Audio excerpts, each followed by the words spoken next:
While investigating the second floor of the mill, the champions and Petunia found a child's rucksack containing a journal filled with drawings of flora and fauna from within the mire. Scratch and Kreg uncovered the trail of whatever took the child and began to lead the others through the treacherous swamp and dangers within. With many of the threats past, a faint, flickering light appeared in the fog. Following the light, the champions came upon a crude trail marker made of rocks, branches, and a humanoid skull.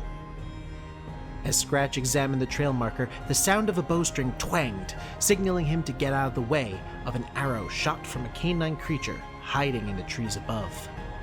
The creature snarled and fled, but not before Scratch could cast Hunter's Mark on it. As the champions pressed on, haunting music filled the air, sending chills down the spines of the party, and stripping Piper of her voice. Alrighty, so Piper is mute, which should make this really fun for radio. Well, she can still meta-explain. She can still meta-explain. I just find it hilarious. She sure can try. Yeah, I might cut her. Just like I might just mute your entire track for the whole episode. I mean, you could. But like, as she realizes that she has no voice, like I try to cast message, but that uses a verbal component, and I'm just oh my god, it does. I'm like, I start to panic a little bit. I even tried to thaumaturgy just to like change my eyes. Nothing happens because that's verbal.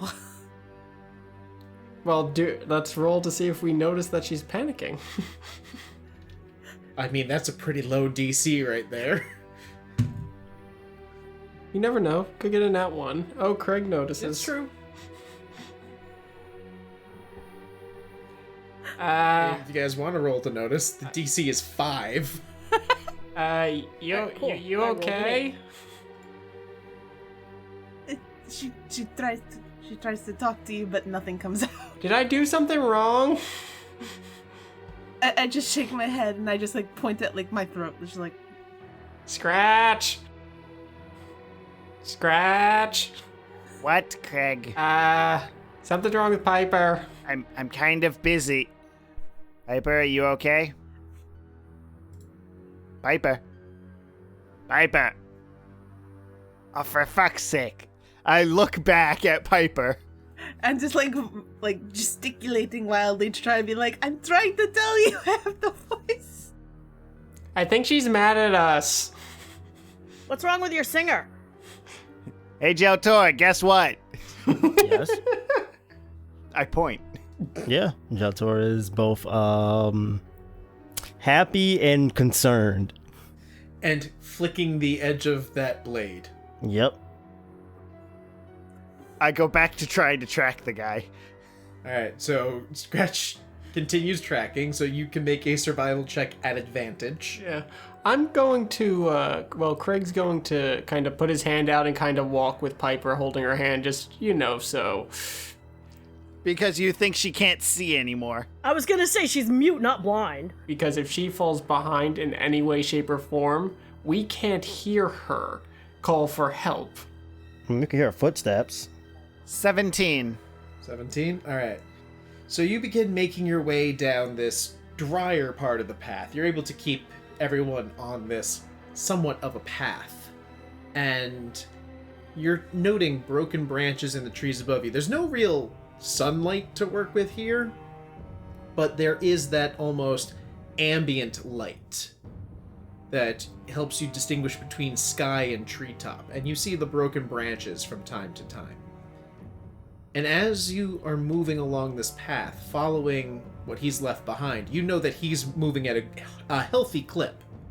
So he's not trying to stealth away from you, but you no longer hear him in the distance. You no longer hear the breaking of the branches, even though you can follow them. Mostly because you're slowed down by, a panicking Piper being led by Kreg, and Petunia is keeping up with you fine, and Jelltur is keeping up with you fine, but he seems a little distracted. So you're focusing on the task at hand. And then you notice a slight glow in the distance, in the direction that your quarry has been headed. A lot of glowing stuff in this swamp. swamp gas. A lot of gas in this swamp. Kreg. So, just there's a glow up ahead. It's far away. Like, it's not something that you're going to come across in like the next couple minutes. It's probably make an insight check. 11. It's less familiar to you because your people don't tend to make bonfires. Bonfires are giant signals that get people's attention. But you have seen some travelers that make them. Sometimes they get drunk and make a big fire and you're worried they'll burn your entire jungle to the ground. But this seems like a large fire in the distance. You're not sure if it's wild or controlled, but you definitely know that it's fire, and it is reflecting back through the fog and the gases, creating a very eerie glow. So, I guess as reflex, I go silent. I hold up my hand, and I don't know if any of them actually react to me at all. I look at you and go, what? Because I would usually expect people to be silent at that point and pay attention, but I stop moving and continue to. Yeah, it's just like make a gesture to you like, of course I'm gonna be quiet. Like, what else can I be right now? I Well, chuckle. actually, make an intelligence check. I want to chuckle at that one. Me? Yeah. Alright. 16. 16. Yeah, you get the meaning of the symbol. You don't know his code for these hand signals, but that one's pretty clear.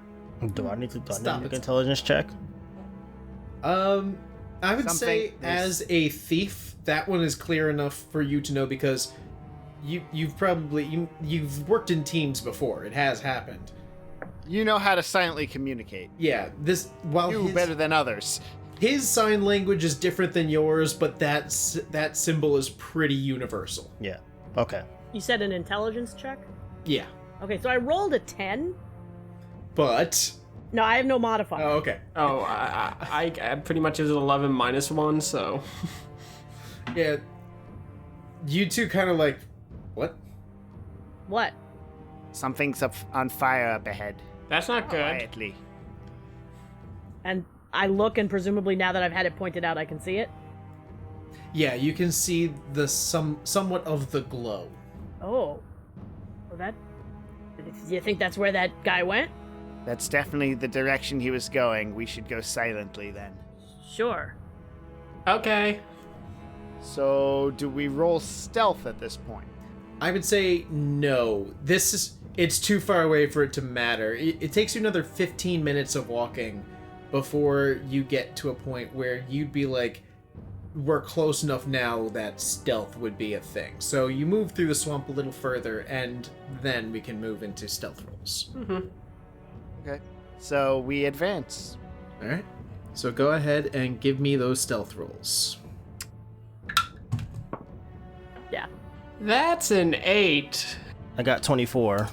Dirty 20. 12. I crit, so 23. All right. Based on average roll, you guys are fine. So you get closer to this area, and you're starting to notice that the ground beneath your feet is getting drier. Almost like you're coming upon more of a controlled area, something that has been worked by people. And you start to notice that the ground is sloping upwards slightly. And you don't know if this is natural or not, but there seem to be very few trees in this area up ahead. There's a clearing. And as you come to the edge of the clearing, you don't step out, obviously, you see a bonfire at the top of a hill that is casting light around it for probably about a good 40 feet. 20 feet of dim, 20 feet of bright, 20 feet of dim. In the ring of dim light, there are a dozen or so huts that seem to be made of lashed together branches and mud. They are definitely very primitive in their design, but considering the structures themselves, built by some kind of society. Atop the hill, which is fairly wide, it's not like, small hill, comes to a point, there's enough room to move around up there. There is a large two-posted tent made of assorted fabrics stitched roughly together, and 4 trees, of which create almost like a square around the bonfire. Lashed to each of these trees, you see a humanoid figure, bound by their hands over their head, hanging them from the branches. Their ankles are also tied together and staked to the ground. But they don't seem to be dead, because there is every now and then a moan or a movement. They seem weakened and tired, but they're alive. And there is a figure standing before them. You can't hear the words, but it seems to be speaking. She's wearing flowing bohemian clothes that have bangles. They seem to be made of some kind of silk, but they are dark and hiding the figure's features.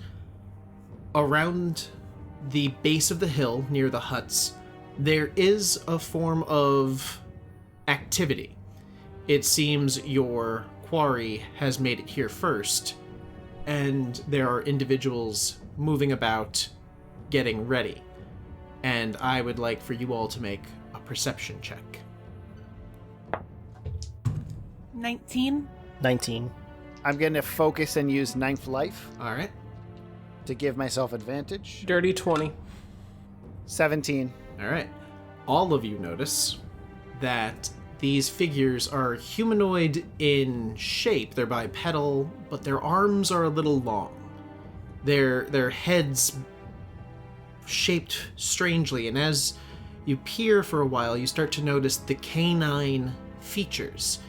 The ears atop the head, though they're rounded, which is strange. The snouts, the barking, yipping kind of way they're communicating. They have spears and bows and swords, but all seem to be of shabby make.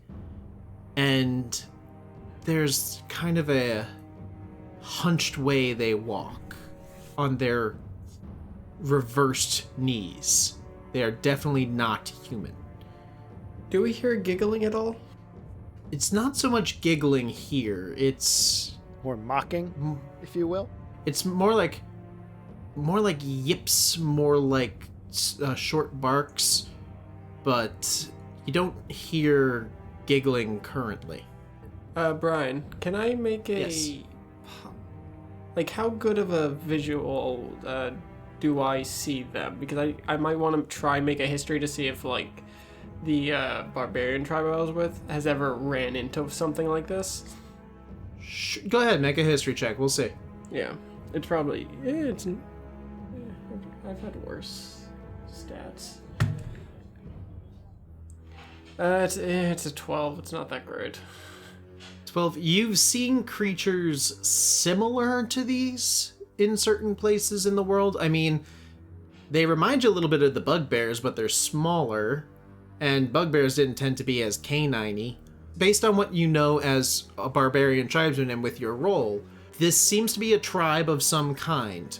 However, with the structures are nothing like what you lived in. These are not nomads like you. This is a village. This is an established location. So they probably fight differently than your tribe does, but this definitely seems like a warrior tribe. Like, they value fighters. Can I make a roll to see if I've seen them ever in town? They have never come to town. This thing has never been in the city. These things would never come to town. Or if I've heard anybody who's told stories of these. That would be a history. Yeah. Okay. All right. I rolled a 19. 19. These specifically no, but you get the feeling that the people that go missing or go crazy in the mire, if these things are established in the mire, It's probably This is them. probably the reason why these people go missing or go crazy. They have tails, right? They do have tails, yes. I'm probably going to at least walk up to Scratch and everything and just inform him, like, this is their home turf. Yes, Kreg. Well, no, there seems to be like a village or something like that. Thank you, Kreg. Yeah, and Scratch, you do see some similarities between the way that your people set up their, like, village and the way that these creatures have set up their village. All the doors to the huts are facing the center. Mm-hmm. They're facing the fire. So everything is in a ring. Everyone is equidistant from each other, basically. This is a very defensible city. It's far more primitive than what your people manage, and it seems far more brutal. Can I make a perception check on the people who are tied up? Sure, what are you looking to find out? Does it look like they might, for example, be the people we're looking for? There, with your previous perception check, I will tell you that there are 2 what look like adults and 2 that look like they're probably either teenagers or just entering their teens. It's hard to tell at the distance you're at. You're probably about 80 or so feet away. All right. And how many? It was just the one lady around where they're tied up? If you move around slightly, she does seem to have 2 others that are standing nearby, near the tent. And do they have any kinds of... You said they were holding spears. Yes. Do they have any kind of, like ritual-looking items? Is there, is there, a table with stuff? Or is it just people chilling with them tied up? It seems like the one figure, she's carrying a dagger. Okay. And it... Do you know what a kukri looks like? It's kind of bent. Yeah. Yeah, she's holding a dagger that looks a lot like a kukri. So she's holding it, and she might be chanting, but you can't really tell, and you can't really see her features either, as, a lot of the bohemian clothing wraps her figure, disguising a lot of it. Though, as you look a little closer, her ears are popping up. She's probably one of these creatures as well. Okay. But she's standing tall and strong, where the others are hunched and, brutish. Okay. I'm gonna say... I'm gonna turn to Scratch and quietly, because he seems to be the one leading this stealthy sort of part of the operation. I'm gonna say, I don't like the looks of this. I think we need to get closer. Yes. Do I see the one I've been targeting? The one with Hunter's Mark? Make a survival check. You have advantage because you're trying to find the one that you've Hunter's marked. 20. He is one of the ones up by where she is standing. Looks like he Jelltur. ran right to her to report. Jelltur, ready your bow? Can I ready my bow, Bryan? Yeah, with the tick, you ready the bow, but instead of having it you don't draw back. You just have the bow knocked, and you're just kind of still flicking at the... You can take actions, but anything that's long term. Well, this was only for a couple of hours, right? I mean, he doesn't know. 8 hours. Okay. Yeah. So, Petunia, how do you fight? I just kind of tap my sword, my big, long sword. Get ready. Get ready. Piper, I grab my short bow because I see Jelltur doing it. Okay. I got my great sword out, two-handed. Very good. You just see Kreg kind of stretching a little, and he looks like he's about to sprint the moment he gets the okay. Now, how many targets do we have? A lot. There's a lot of people moving around, but make a quick insight check. Oh boy. Okay. Ooh. Not me. Natural 20. Natural 20, as you look 27. around, you realize that there are quite a few, warriors moving about. There are a lot more non-combatants. There are children. There are, elderly. There are, I mean, not that elderly because brutal society, but there are older ones that don't look like they're ready for combat, that look like they'll probably flee rather than fight. So you see the one at the top of the hill, she has 2 guards on her, and there's probably about half a dozen in a hunting party kind of garb. And then there's like people who look like they're just physical workers. Okay, so we have people we won't be targeting. Right. More like if you target the other ones, they'll probably scatter and won't be much of a problem, though they might be confusion. Petunia's gonna turn to Scratch and say, I'm gonna follow your lead on this. Yep. So my question was still, how many combatants does it look like there are? As I said, there looks like a half dozen in a hunting party that are moving about the village itself. And then there's the 2 bodyguards up by the tent and the woman in the bohemian clothing. Who's currently chanting, so we want to go for the bodyguards and the woman. Yep. And by the way, as you guys are having this conversation, she's walking up to one of the individuals at the tree, and you finally get kind of a profile of her. You do see, like, the snout. You see the flowing clothing as she raises the kukri in one hand, and her voice is starting to crescendo.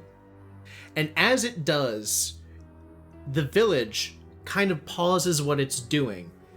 And they start to chant as well, almost, in some kind of weird language.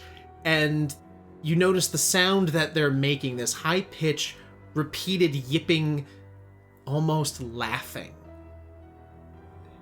This high-pitched, creepy laugh. As the blade is raised high, and this is the moment where if you want to react to something... Kreg, smash. 10-4, and just...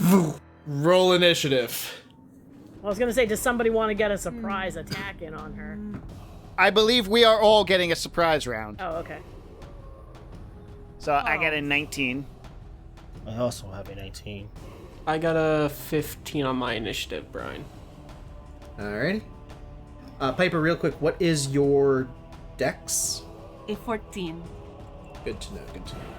Alright, so that's group. Yep, start with the surprise round with Petunia starting you off. Okay, so how far away is everyone? The top of the hill is 80 feet away. Okay, so I have a longbow. So Petunia stands up and pulls out the longbow, starts walking forward, and fires the longbow at the woman with the knife. And is also making her movement and advancing forward as she fires. Alrighty. So go ahead and make your first attack. Oh, it did not do well. You have advantage, remember, because they don't know anything. Oh, I hope I do better. Oh, I did much better with advantage. But this isn't add strength, right? Because this is... No, this is dex-based. Aha. So it's proficiency and dexterity. Okay, so I got a dirty 20 firing with Alright, that'll hit her. Nice. And what do I roll for the longbow? The longbow is plus 1d8 plus... It's a d8 plus your dex modifier. Oh. Longbow is plus 5, not plus 3. It's okay, I still hit her. 1d8. So 5. 5 points of damage on the first attack. Okay. And then I fire again. You may. Yes. Because I'm a fighter, I get 2 attacks. Ooh, with advantage, I rolled a crit 20. Oof. So that's 2d8s? It's 2d8. 11. 11 points of damage. Yeah. That hit her hard. Good. So you just see these 2 successive, like, flit, and it just kind of slams. The first one, like, hits her, and then the second one slams into her. Nice. And presumably, and I'm still advancing forward. You're still advancing. And Petunia, give me a quick perception check. Oh, not good. 6. Thrill of battle has taken Yeah. you. You see your target. You know what you're going for. Nice. Alright, so that brings us to Jelltur. From where I am, I have advantage, so I'm just going to shoot her with my short bow. Alrighty. 22. That'll hit her. All right. And I do get sneak attack, so 4d6. 2, 3, 4, 5. 2, 3, 4, 5. 14 plus 4, 18 points. 18 points. Dang. And there's stuff I can hide behind you, I presume. Yeah, you're in the swamp, so. So yeah, I'm using my bonus action to hide. 22. 22, you feel quite hidden. Scratch's turn. Now, I have 45 feet of movement. Can I reach them? You would definitely be able. You would have to. You can get to the village with the 45. You'd be in the village. You would then have to step of the wind to get up to her, or use your action. Because my range on my dart is 60 feet. If you wanted, you could run up to get her into range, and you would have a straight roll at that point because. Yeah, but I don't want to be the only target. That's the thing. Right. I have an idea, and you won't be. Yeah. Oh, okay. I have an idea. You won't be. Okay, I was gonna say right now she sees Petunia walking towards her. Yeah. Well, walking towards the village, anyway. Right, right. She's With a probably longbow only out. like. She's only 10 feet out of the village. So it's not a. No, I know, but I'm Yeah, saying. I move forward. So I move forward, Alright. and I actually want to aim for the people who are tied up.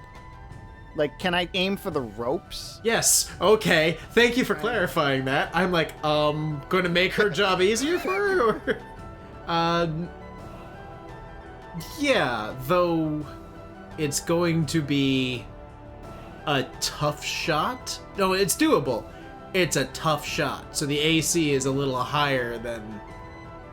So go ahead and make your roll. I'll tell you if you hit. Okay. 16. 16. Hang on a second. I'm actually looking at the AC of inanimate objects. I'm looking for that in the player's handbook. Cloth, paper, rope, 11. Yeah, so, you know what? Even with the distance that I'd put on it, even if I added 5 to it, you would still hit it. So, you hit. Woo! Okay. So that's 1d4 damage. That's 5 points of damage then. Alright. Yep, so, now the question, Scratch. Yeah. You threw it at the one that's binding their hands or their feet? I would want to free their hands so they can attempt to free their feet. Okay, so the high rope. Second question, follow-up. Which target? The one she's standing right in front of, or one of the other ones? Who is she standing in front of? The kid or the adults? It's an adult.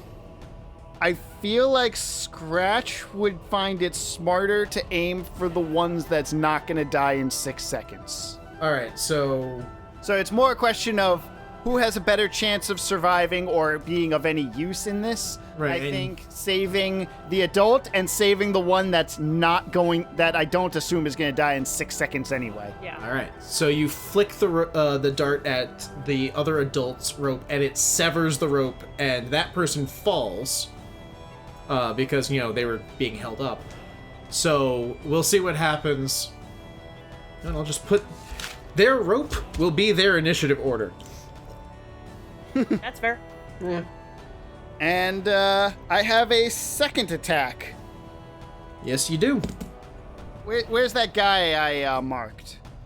He is standing by the tent. So, you just, like, sidestep and can see him.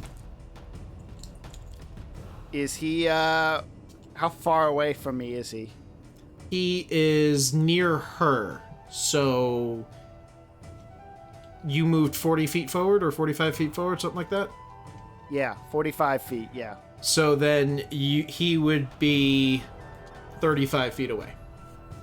So I'm going to attack him, Alright. because if I can free my hunter's mark up, so that is a 17 plus to hit. That'll hit him. So that 11 points of damage. All right. He yips, but manages to keep up. Just barely. And that's my turn. Yep, that brings us to Kreg. So yeah, I'm just gonna move my 60 feet. No, hold on. No. 70. 70. You would be 70 feet. 70 feet. Okay, as Kreg passes Petunia, she goes, "Go get him, weird little lightweight." Oh no, he's still doing the all fours. It just like he's just So I going. know. But That's why it she just says, "Go like get him." He's more like a pet than ever as you see him run like a dog past you. Yep, that's what Petunia thinks. She thinks that he is your pet. All right, that's going to bring us to Piper. So, kind of like looking at what's going to happen and like how, because our goal is to rescue these people. I mean, Or if kill that's them. your goal, then... In theory. So I move forward my 30 feet. I'm gonna just throw up my short bow, grab my viol, just kind of do like a silent like oh, and I'm gonna do basically like a little croquis of Peter and the wolf, just to get two dire wolves and get them right between her and the captives. All right, well, she's standing next to one of them, so I'm guessing it's like on either side of her. Yeah, they're just like snarling in her face. So, was it Fang and Fury come to life? Yeah, they get added to the initiative. I was about to say... They got gonna a 4. Don't you love all the extra initiatives we have to add? Yeah, like the It's so great. Hey, Piper, what is their initiative? Like, It's a their plus. they're It matters. they have a dex of 15. It's a +2. Okay, so they go before group 1. To be fair, they're not getting a surprise round because they were summoned on the surprise round. That's fine, because they just got here. They're just like, all right, we're here. What the fuck? What's going on? Oh right, person chomp. All right, so that brings us back to the top because that was the surprise round. So Petunia, Okay, so I am now 50 feet away? you're 50 feet away from her. Yes. So, clarify for me. So, if I fire, move, switch to sword, is switching to sword a bonus action, or does that count as an action? If you put away the bow, then it's an action to do all that, to switch your weapon. If you just drop the bow, like, fuck this shit, I'm changing, the bow ends up on the ground, and then you draw the sword. You can pick it up after the fight, but... Or I could... Because we did some damage, and I saw she's got like 3 arrows in her now, right? Yeah. Okay, so probably what I'll do is I will move up my 30 feet, and my action will be to put the bow away and pull out the sword so I'm ready to go. And so I'm like nice and close as like a nice target. Alrighty. So you move forward, putting your bow away, drawing your sword, and you are now 20 feet away from her, moving up the hill there. Yep. With Jelltur, my you are up. two-handed sword out. Going to attack from stealth. Alright. You can roll with advantage. 18. As your arrow flies out, she looks in as the arrow flies, and her hand goes up, and a mystical shield just shatters your arrow. Huh. Alright, I'm glad I moved. Going to hide. I was like, that's interesting. Whew, thank God she had shield. 16. You feel quite hidden. Still 80 feet away. I'm just saying. Not my highest roll, so I'm kind of worried. And that will bring us to Scratch. So I'm gonna move forward again. How close can I get to them? Can I actually make it all the way up to them? Yeah, you can get right up on her. She was only 80 feet away. You moved 45 feet. Well, the other thing is the other guy was also right there, correct? Yeah, I'd say if you went slightly to the left, you get to her. Slightly to the right, you get to him. I'll go slightly to the right, because, again, if I want to try and free up my hunter's mark. Right. I will attack him. Alrighty. I guess the way I do this is I'm going to run up and I'm going to kick him. All right, roll to hit. That's a 16 to hit. You kick him right in his little noli gonads. Okay. 8 points of damage. All right. He is still standing. But he's kind of a little bit. So I guess a second attack. 18 plus to hit. That'll hit. 7 points of damage. That's plenty to drop him. As you kick him in the balls and then crack across the jaw. Yep. He goes down. And you're going to use your bonus action to move the mark? Yeah. Onto the mage. All right. She is now... It was obviously a mage now. Yeah. She's obviously a mage. She is marked. Eat the mage. Marked for death. Ha ha ha. Yeah, might. Oh yeah, can I just take a look at the person that I was able to cut down? She is female. Okay. The other adult is male. Okay. Is she conscious, for one thing? She's conscious, yes, but it hasn't been her turn yet to do anything, so... Okay. I just mean, like, just a general look, like, are they okay? Dazed, emaciated a little bit. They're like, they probably haven't had food or water in, like, almost 48 hours, so... Got it. Okay. That is going to bring us to Kreg. Alright, I'm going to go another 30. I'm gonna I believe I can get up to Geek the Mage. Alright, you run up to Geek the Mage. Yeah, and first I'm gonna get up to her and go, "Hi, I'm Kreg!" And then I rage. Alright. I'm gonna go into a frenzy. Alrighty. Yeah, so basically, you've seen Kreg angry before, foaming at the mouth. He seems very, what's a good word, Bryan, for this? Very... Barbaric? That's too on the nose, but... Unhinged? Feral. Oh, dear lord. Alright, so I'm going to swing at her with my... I'm gonna, as I say, "Hi, I'm Kreg," foam with the mouth, and I'm just like... And it's not even deep, it's high-pitched, so it's like very unsettling, in my personal opinion. Almost as unsettling as the hyena laughter. Yeah, pretty much. Alright, so... I'm going to swing for her. And that is going to be 24. That'll hit her. Alright. Okay, 9 points. Alright. She's still up. She's still up. Alright. Swinging again. 22.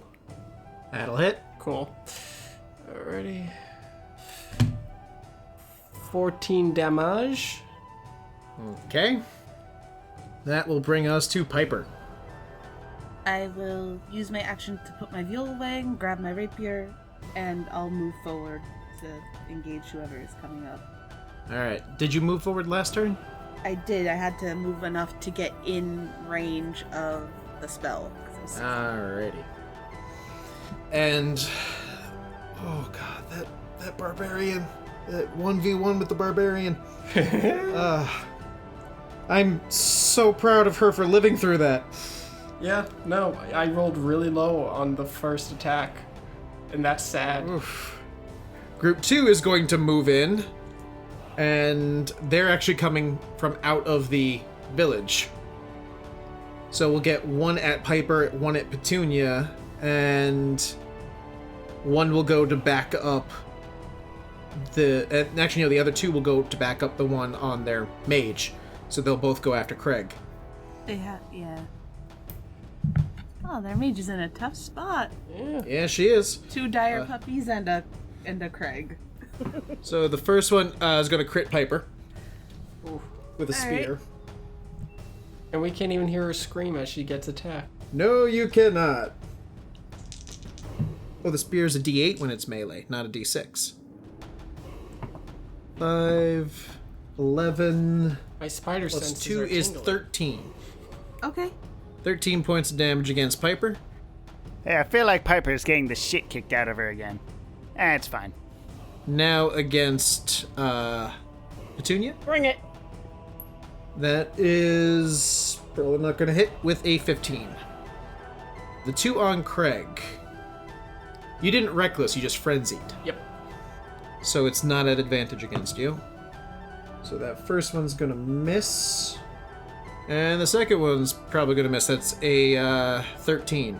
Oh, that wafts. Yeah. So they're stabbing at you, and they're not getting anywhere with that. So the Death Mage is going to start moving her hands around in a strange way, and mist is going to form. More mist. More mist is going to form, but it starts to coalesce and congeal and turns into these large, cackling hyenas that are as big as your direwolves. She's got a pair of her own. Cool. And then she's going to look at you, Kreg, Show off. snarl, and pop. She's gone. Oh, she. What? God damn it. This bitch.